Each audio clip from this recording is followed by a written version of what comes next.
Welcome to the FMCG Guys podcast. I'm your co-host, Daniel Torres, accompanied by another co-host, Christina Nicolau. Hi, Christina, how are you? Hi, Daniel. I'm doing great here in rainy Athens today. Doesn't really feel like summer. Yeah, cloudy Barcelona as well, but it's like the kind of wet heat that we get here during the summer, which I guess is relatable, no? Yeah, kind of. Cool. So today we're bringing someone in from a not as warm place. He's actually based out of London. His name is Paul Martin. He's the global head of retail for KPMG. KPMG just published a report called Retail's Delicate Balance on how to navigate the interplay between people, planet, and profit in the retail industry.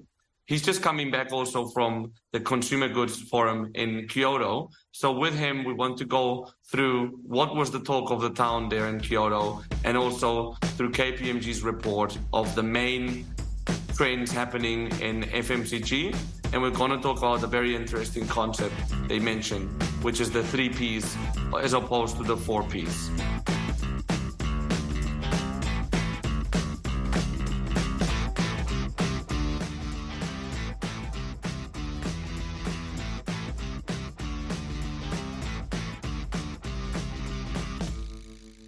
Daniel, Christine, thank you very much for having me today. Good afternoon from a very sunny UK. Summer has arrived into Surrey. It's 30 degrees here.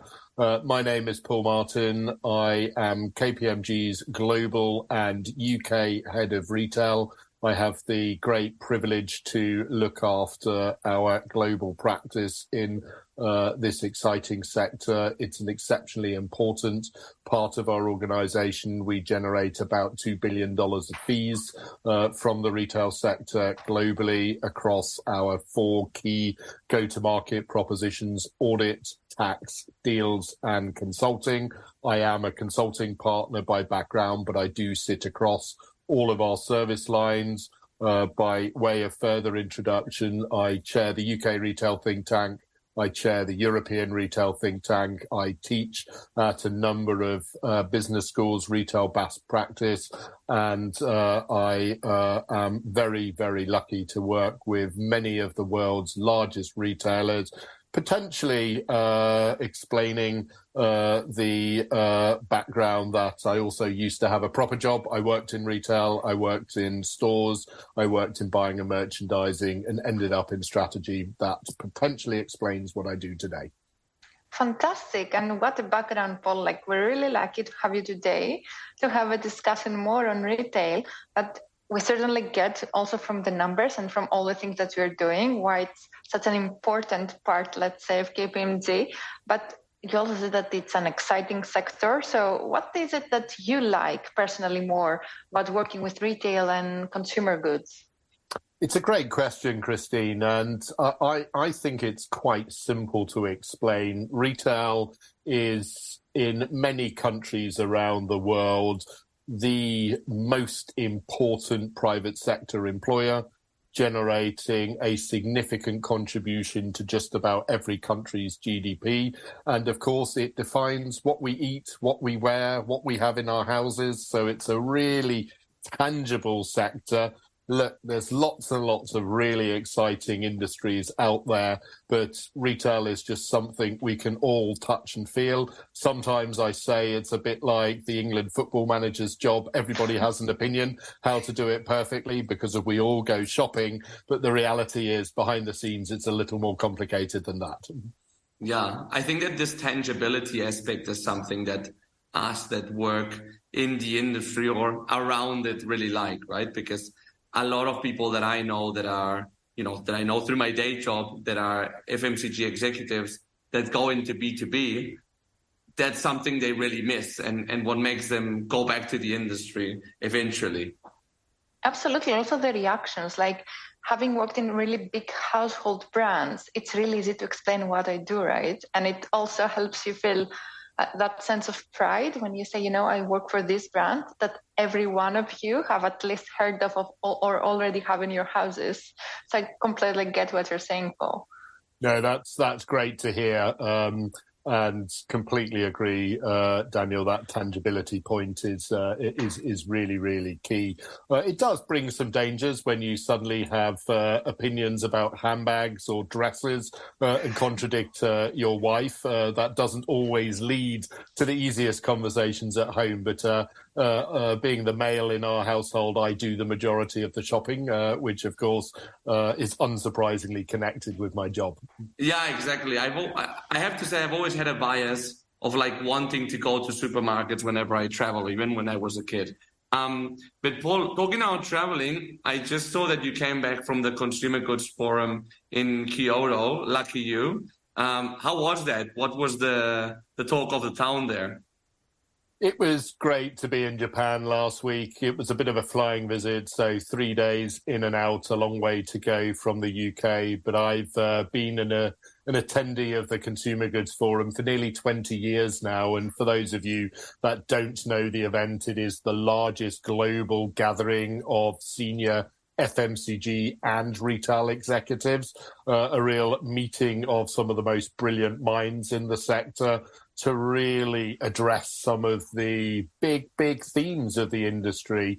And as an advisor, of course, it is great to hear from some of those very senior leaders what's on their agenda. And we spoke a lot about, of course, geopolitical macroeconomic challenges. If you look at Europe, you look at the North American region, inflation, of course, is a very significant challenge, which is really driving that cost of living crisis for many consumers.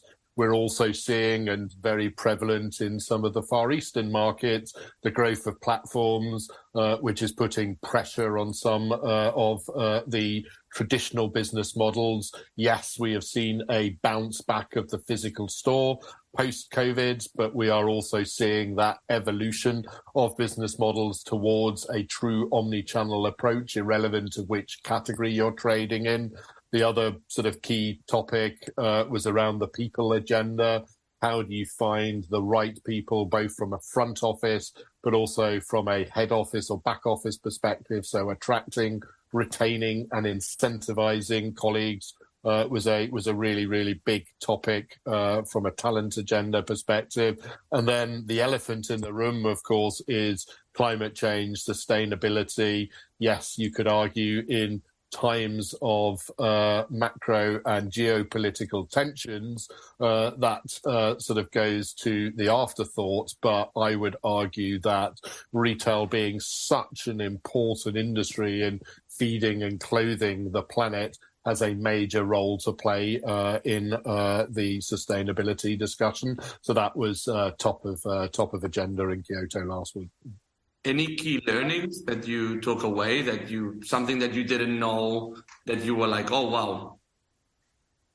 I wouldn't say any of the topics tremendously surprised me that we debated them, because of those themes. The 4 themes I just alluded to should absolutely be front of mind. And in a paper I wrote around the sort of global retail outlook called Retail's Delicate Balance, earlier this year, I addressed the 9 key forces that retail leaders should be addressing at this point in time, and those 4 were unsurprisingly covered. I do think what is potentially surprising is that this year the people agenda has become much more important. I mentioned a moment ago, retail is the largest private sector employer in many, many countries, and lots of retailers employ very large workforces, but it is often lower paid, lower skilled employees. But the pandemic has really shown us that these workers were at the front line.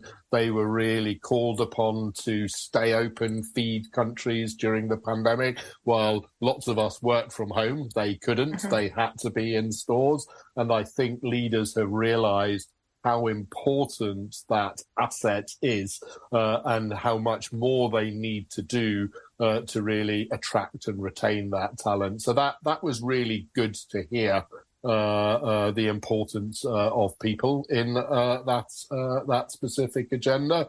And then the final point I would raise, which is again one of these elephants in the rooms, and we've discussed it probably for the last 30 years, but is that need of end-to-end collaboration all the way from farm to fork.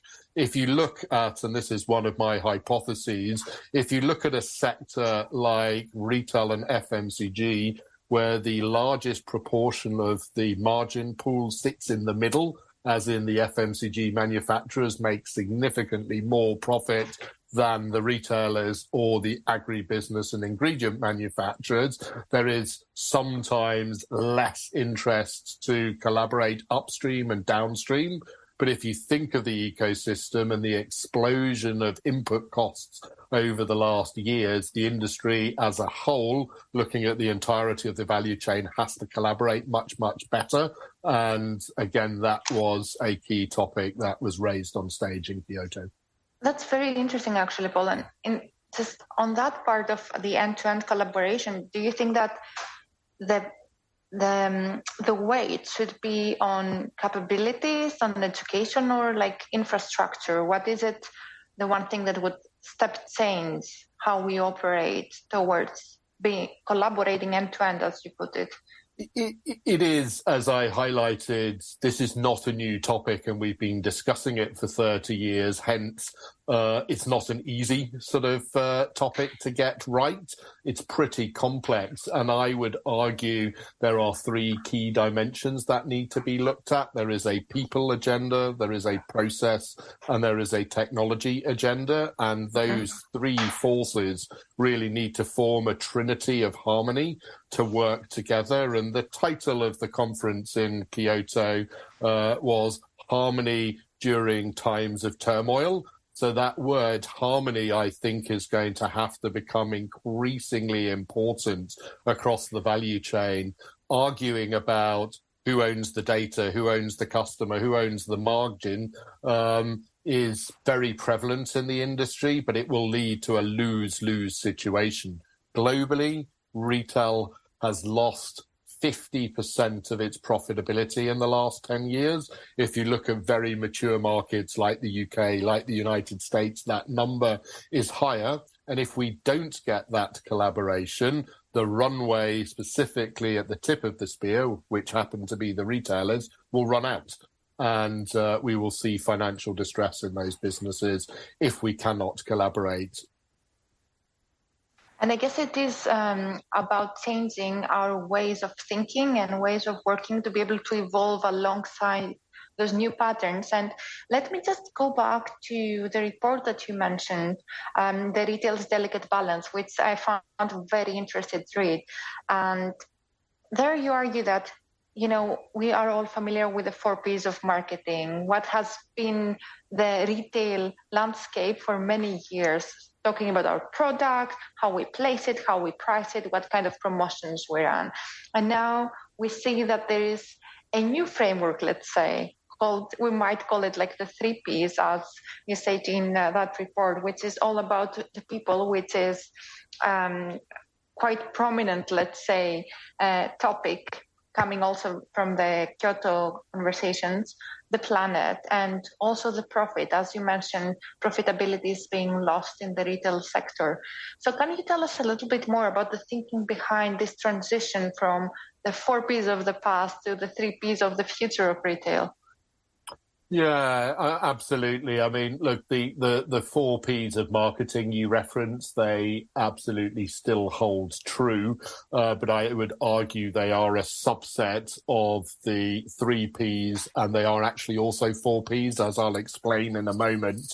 The 4 Ps that I will reference, this is not an invention from myself. When I wrote the report earlier this year, I borrowed this construct from some very smart academics that built this in the 1980s, but I felt it was very, very applicable and really resonated with the world of retail. And I've been luckily lucky enough to sort of run this past many leaders over the last 6 months to get their sort of feedback on this, and it clearly is resonating within the market. And I've deliberately ordered the Ps the way I have, and I start with the people agenda.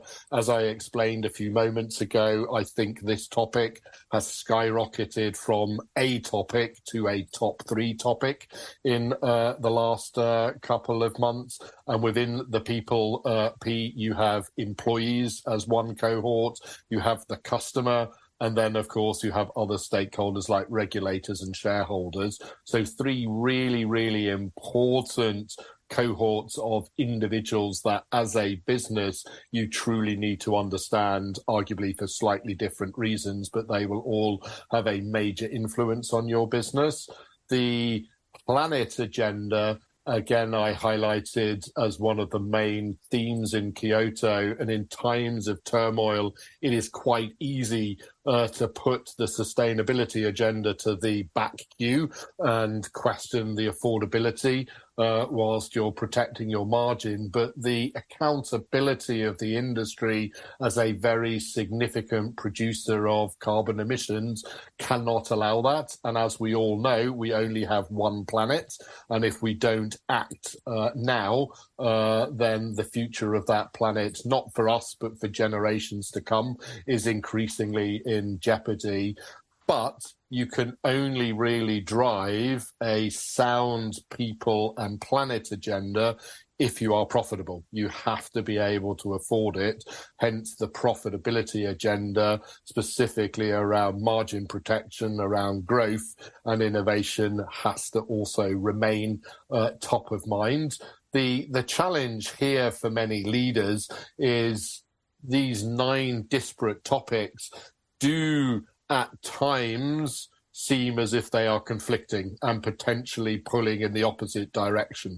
How can you be sustainable while saving costs at the same time? How can you be a great employer and pay great wages whilst also being a fair and reasonable part of society? The beauty is you have to take these tensions and you have to work out, how do I convert these into harmony? And that goes back to the theme in Kyoto, harmony during times of turmoil. And let me just give you a really tangible example, because this sounds a little bit intellectual of the way I'm explaining this at this point in time. So if you are embarking on a significant cost optimization program, an area I'm seeing a big degree of focus on is supply chain at the moment.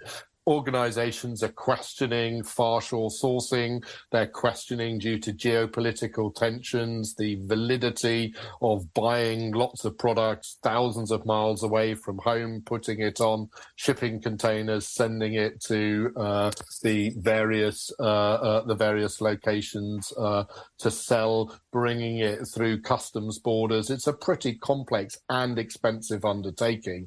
Arguably, shipping costs have come down considerably in the last sort of 2 years after a spike during COVID, but it's still quite a complex undertaking. So you may be considering nearshore sourcing to save money, to reduce those different handover points we are seeing across the lengthy supply chain, if there is capacity in your local market. So you have the opportunity, of course, to reduce costs considerably by doing that, whilst at the same time you'll be reducing your carbon footprint. You may be supporting local manufacturing capabilities. So you would have solved, or you would have ticked the cost and efficiency agenda, but you would have also addressed the sustainability and the society agenda. So businesses are having to think, where do they take these 9 different areas and bring them together to really drive benefit? And that leads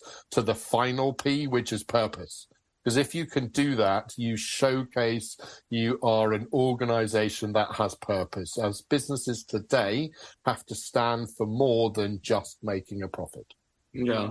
And in the report, you talk about 3 key tensions. And when we talk about the 3P framework and we put them together, we talk about 3 key tensions for retailers in 2023, you were kind of pointing towards the direction of this challenge between profit and planet. Can we go a bit deeper into them? Like in Profit and Planet, you also talk about like millennial consumers shopping for secondhand items, for example, resale value, secondhand goods as a force to drive sustainability and offer margin protection as well, for example.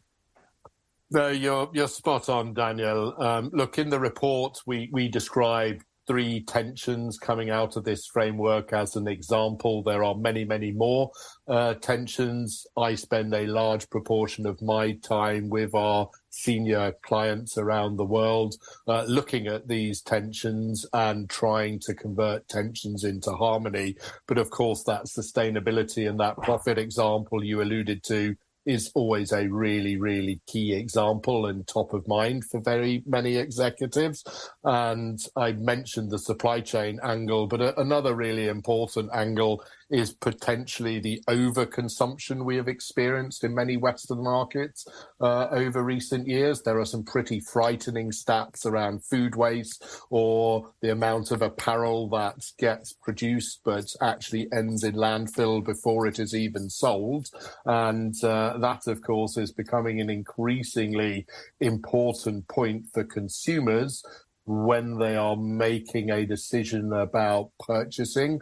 And hence concepts like the circular economy of reusing garments, of bringing second-hand sort of products to the forefront is just a topic that is going to grow in importance. Yes, we shouldn't overestimate how big it is today and how big it is going to be tomorrow, very much like the sort of famous Bill Gates saying that we often brutally overestimate the impact of these trends in the next 2 years, but we fundamentally underestimate how important it will be in 10 years. So I do really appeal to business leaders here, and retail, for all of its obvious reasons, often thinks week to week, so trading week to trading week, that you have to run sort of a parallel thinking construct here. What is important today to protect your margin, but what will be important in 10 years from now? Yeah. And I think what you're saying, like thinking 10 years from now, this is all about like future-proofing our businesses, right? So let's say I'm a business leader and I'm running these transformation processes as many are actually doing right now. From your experience, redesigning the purpose of the company, how should a leader be approaching this to make sure that the purpose will actually bring that equilibrium within the 3 Ps, adding the 4th one, or just between the tensions that you mentioned? What would be the most effective way? I would say there is no one single answer to sort of solve this. This is a very, very complicated problem. And of course, the large proportion of leaders' energy is focused on the here and now to ensure I am running a profitable, a sustainable, a people-focused business and navigating the next week, months, and potentially year, but also creating some headspace to think further afield. One construct that I have seen work quite well, and this is easier done in bigger organizations than in smaller organizations, and COVID taught us this, where some forward-thinking leaders created a today team, so the team that was running the business here and now, but also created a tomorrow team. Of course, a much smaller team, some people that maybe had a sort of longer-term strategic outlook, but we all knew that during the sort of first months of the COVID pandemic, lots of things had changed fundamentally, the way we went to market, the way we had to fulfill, the way we interacted with customers. But we also knew, and nobody knew how long it would take, and it possibly took longer than we expected, but we all knew that we would revert back to pre-COVID types of business at some stage. But how could you ensure that things you weren't doing well pre-COVID, you wouldn't do exactly the same post-COVID? Hence, businesses that thought ahead had a small team that thought about tomorrow. And one other point that I wanted to raise is that you talk about a lot about people. And I think that purpose of a business is driven through people ultimately, right? You talk about like employees in society as like employees of retailers, given that they're a big number of people, or as you said, they're in a lot of countries the largest private employer. How do you see that, like employees of a retailer can shape society? And how can that have a positive effect on the planet, for example? I think for and foremost, as we've discussed, and specifically if you look at the large food retailers, they often employ tens, if not hundreds of thousands of individuals. They today increasingly employ people across a large variety of age groups, skill sets, etc. We, of course, have that historic connotation that retailer employees are lower skilled, potentially paid less, hence sit in the sort of lower sort of consumer demographic cohorts from an affluency perspective. But of course, that is changing. We are seeing more and more digital skill sets, data scientists, etc., moving into retail. So it's a really broad spectrum of individuals. But not at least also it's a great entry job if you think of many people's first job during school or during university. It provides great flexibility from a working hours perspective. So you will see many working mothers, etc., sort of in that in the sector. In many retail concepts, a higher proportion of female employees versus male employees. So it's a very diverse sector in its own right. And I would argue that employers should really recognise that they, at their fingertips, have often got a cross-section of society within their workforce. Are they using them effectively to gain customer insights? You could, of course, which many do, use various research panels, etc., but you've possibly got one of the most representative audiences within your own workforce. You've probably also got, because of we all eat, and you would argue your employees should be your biggest brand ambassadors, they could be your best marketing tools. And I'm being slightly flippant here, but is a genuine family of one of your workforce better positioned than an actor or an influencer lying on a beach in Dubai to tell the story around your company, the ethical sourcing, the conditions, etc. So I think there is a great opportunity to utilize that workforce piece, which of course is another one of those points of converting a tension of employees and society into a harmony. Yeah, it's interesting that you say that, Paul, because I was like very recently speaking with my girlfriend about it, how employees can be like brand ambassadors. But for an example, which is an example of the contrary, and I think it's very negative, a friend of mine works for a supermarket in supply chain, and we assumed he would get some type of discount on their products. No type of discount at all. What sense does that make? Of course, that is for every employer to decide how they incentivize and reward their colleagues. But I go back to the point, if you have got potentially some of your biggest aficionados and ambassadors within your workforce, then that may be a missed opportunity in the context of the friend you were just talking about. We're recently having actually with Daniel a very interesting discussion about employer branding and how the employees can play a role of advocates for the company. And it was mostly under the lens of attracting talent, which I do understand is a very big thing. But I think it's super interesting what you're bringing on the table now, that we shouldn't forget that many times the brand of the employer is the same thing as the brand of the company itself. And therefore, the way that you foster this culture where everyone feels included or appreciated and have a direct impact on your revenues at the end of the day or your marketing initiatives. Yes, completely agree. And look, as I alluded to, I mean, retailers employ so many people, they do. And all of these people, if you are a food retailer, eat.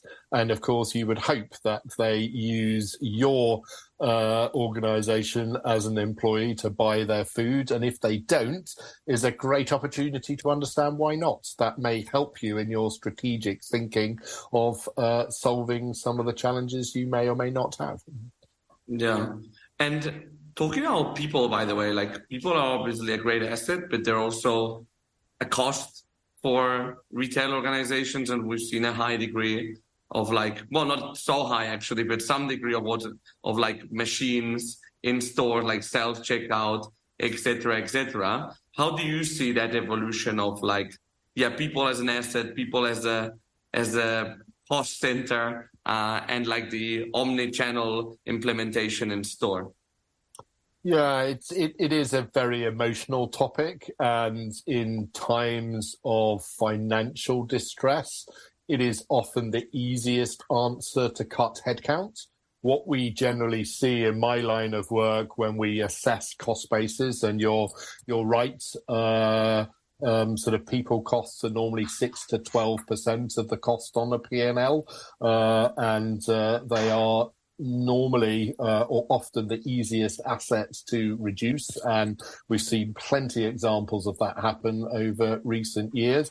But it's always worthwhile looking at the sort of 5-year implications, and most people you cut seem to come back in an even greater number a couple of years later. So it really only was a short-term fix and leads to a lot of sort of emotional turmoil whilst it's happening.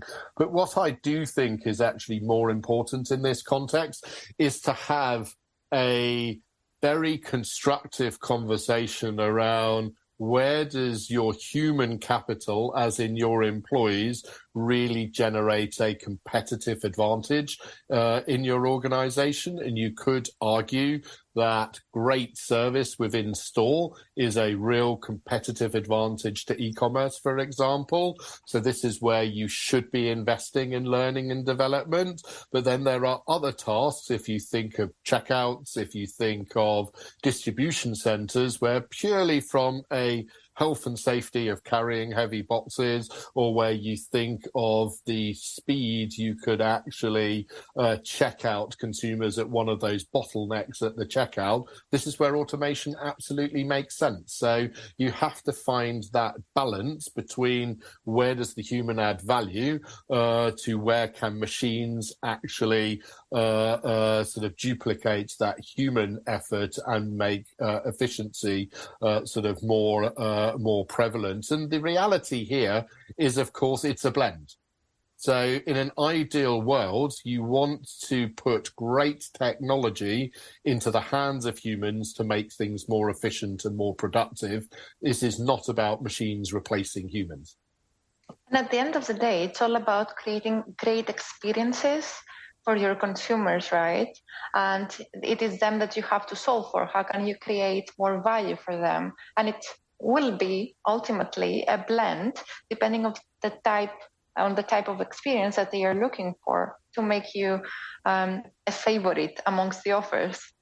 You're spot on, Christine. And I always use the sort of word experience with a slight sort of pinch of salt, because for many of us, experience sounds like people dressed up fancily, a DJ in the store, etc.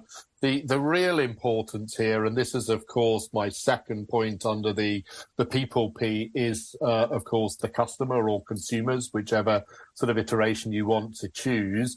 And one of the biggest areas of focus for retailers has to be truly understanding the individual consumer and being able to personalize that experience. Because if I am on a top-up shopping mission in a convenience store and I have got a couple of minutes to go in and out, so I want to find the product and I want to check out quickly, I don't want people talking to me about the weather or things like that. So understanding what experience is required at the right time is absolutely pivotal. And you can only do that if you truly understand the customer. I appreciate millions and millions have been invested in shopper marketing and in customer insights in recent years, but we're really still only in the foothills of truly understanding who the individual consumer is. Again, in my position, I'm very privileged to look underneath the bonnet of many, many retailers around the world, and I would argue very few retailers truly understand the individual customer that is shopping with them. And we've gone through quite a lot of stuff here today, but what I would say we tend to go back into is also this evolution on how things are changing and moving, either because of the radical changes that happened during the pandemic, or also because of the way our society is evolving overall. So with that in mind, I would like also to ask you, Paul, a question we ask everybody. Things are changing now. If you were to go back to your younger self at the beginning of your career, what's the advice that you would give? It's a fascinating question, and I've been exceptionally privileged in my career to have worked as a retailer and now really advise retailers on transforming their businesses. And probably the best piece of advice, and I've been, again, very lucky to learn from some of the brightest brains in the industry, but specifically around change management. I think that human beings per se do not like change. We often like to go to the same restaurant, order the same thing from the menu, go to the same beach, park in the same parking spot, because of sometimes we are creatures of habit and we just like that safety. But I think the last couple of years, be it the pandemic, be it the current cost of living crisis, have taught us that change is a constant.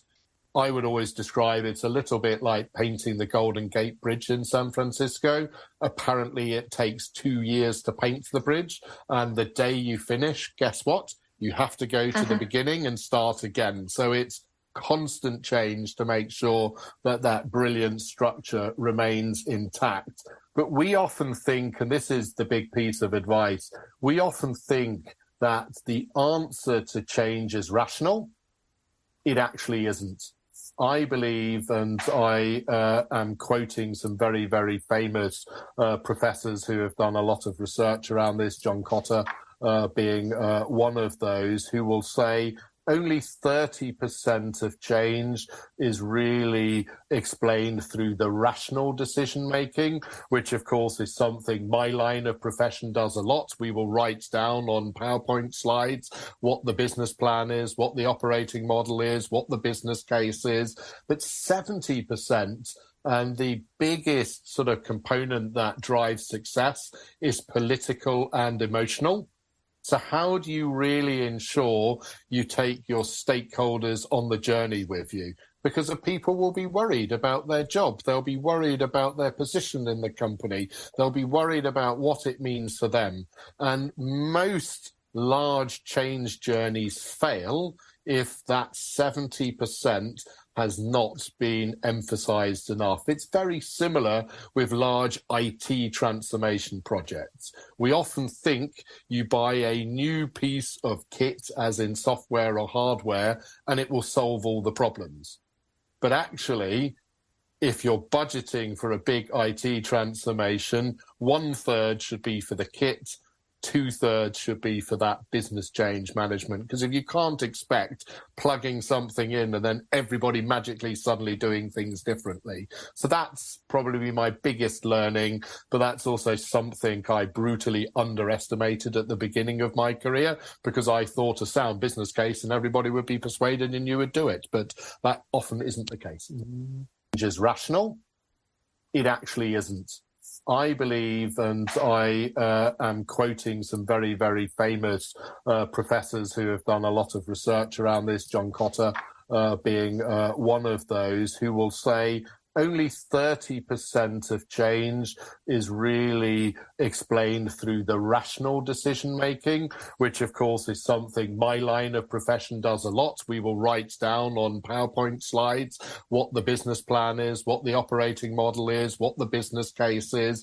But 70%, and the biggest sort of component that drives success, is political and emotional. So how do you really ensure you take your stakeholders on the journey with you? Because the people will be worried about their job. They'll be worried about their position in the company. They'll be worried about what it means for them. And most large change journeys fail if that 70% has not been emphasized enough. It's very similar with large IT transformation projects. We often think you buy a new piece of kit, as in software or hardware, and it will solve all the problems. But actually, if you're budgeting for a big IT transformation, 1/3 should be for the kit, 2/3 should be for that business change management. Because if you can't expect plugging something in and then everybody magically suddenly doing things differently. So that's probably my biggest learning, but that's also something I brutally underestimated at the beginning of my career, because I thought a sound business case and everybody would be persuaded and you would do it. But that often isn't the case.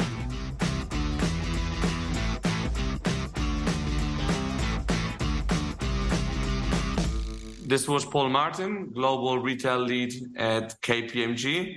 Christina, good conversation, no? It was very interesting conversation, Daniel. And I have to say I liked how it started, because I can really identify with how tangible the industry is, right? It's literally all of the brands that we have in our houses, what we eat, what we wear. So I really liked that, starting on that tone. But also there were very interesting stuff coming out both from the conference in Kyoto, but also from the report.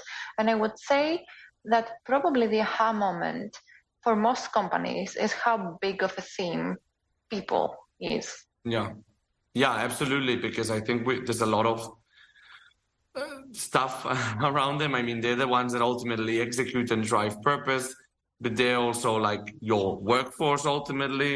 They're like your brand evangelist in a lot of ways as well. No, so like the dimensions of it are infinite. They are infinite, and I do understand how they kind of complement the 3 Ps that we saw in the report as well, which was very interesting. But I also like how they fit with the conclusion when we asked Paul what the advice is. Essentially, what he's saying about change management is don't forget the people. Yeah. These are the 70%. Yeah. So it feels like overall across the industry, we have people just realizing what an important aspect of the business it is. Yeah, absolutely. And then that's the thing, like I mentioned employees, but we're still talking about like your stakeholders, your clients, et cetera, et cetera. And the fact that, for example, he mentioned that retailers are still at the foothills of understanding the individual consumer still, right? Which gets kind of countercultural, right? To say that. Yes, especially when you have your consumers working for you. And this has been one of the things I've been discussing a lot with other colleagues in the past.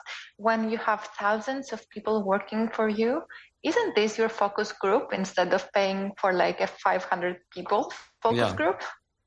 Yeah, no, absolutely. And especially when you talk about that, like you have within your first, second degree of people that you interact with as a retailer, you also have a lot of social classes and different types of consumers. So that gives you a bit more of a scale.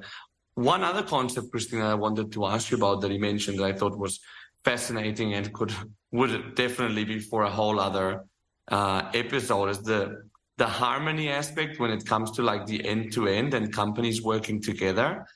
Because, you know, producers were historically or brands were historically more profitable than retailers, but that's not necessarily the best way to go. And you have a lose-lose situation. Maybe you can articulate it better than me.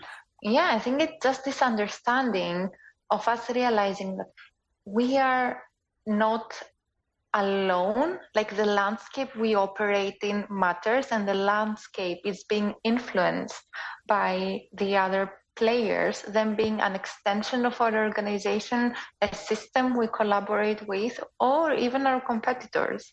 So we kind of like need to take care of the landscape. This is at least how I interpret this.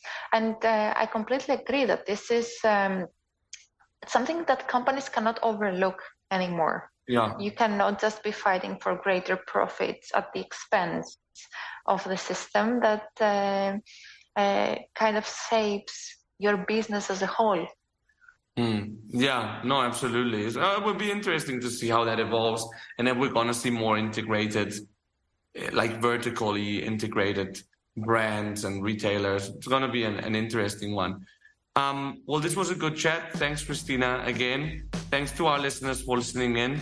One thing that would be great to support us would be if you can leave a comment and a 5-star, of course, rating below. That would be really helpful because it would help us have more reach. So just take 2 minutes or maybe 3 minutes if you want to be a bit more thoughtful to do it. But thanks again for joining us, and we'll see you in the next episode of the FMCG Guys.